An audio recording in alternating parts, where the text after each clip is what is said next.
Welcome to day 8 of our Christmas countdown, looking at a different passage of scripture each day in the build up to celebrating the incarnation. And today we're looking at probably one of my favorite names of Jesus. It comes in what's often referred to as the Christmas Gospel, John 1, and we are of course talking about the Word. In the beginning was the Word, and the Word was with God, and the Word was God. He was in the beginning with God. Before looking specifically at this term, I just want to quickly show the difference in how John wrote his gospel account to that of Matthew, Mark, and Luke. See, the three other gospels are called the synoptic gospels, and synoptic meaning to form a general summary. So really to be looked at concordantly. Each of these evangelists write to share with their audience foremostly the things Jesus said and did.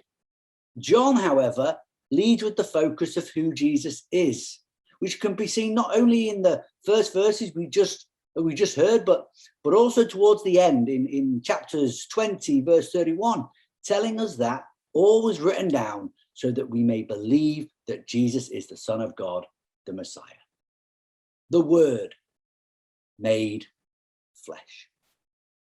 And the word, it comes from the Greek logos. It's meaning understanding. It's the principle of reason and judgment. The ancients used this term to refer to an eternal and unchanging truth that has been present since the time of creation. So what John says here is that Jesus is that eternal truth, that Jesus has always been, that he is united with the Father. And this passage again establishes the thought of the Trinity, as we saw on day 6 when looking at Paul's words to Timothy, naming Jesus as Lord of Lords. So verses 3 through 5 of John 1, they press into the fact that Jesus is and always has been, that all things come into being through him, and that without him nothing comes into being.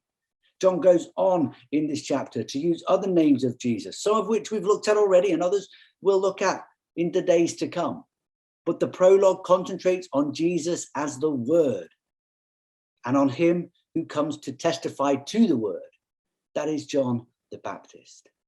So think on this today. Are you testifying to the Word? Are you this Advent preparing the way for Jesus?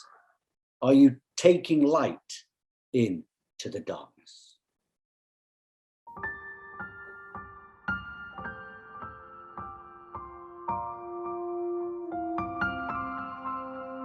O come, Emmanuel,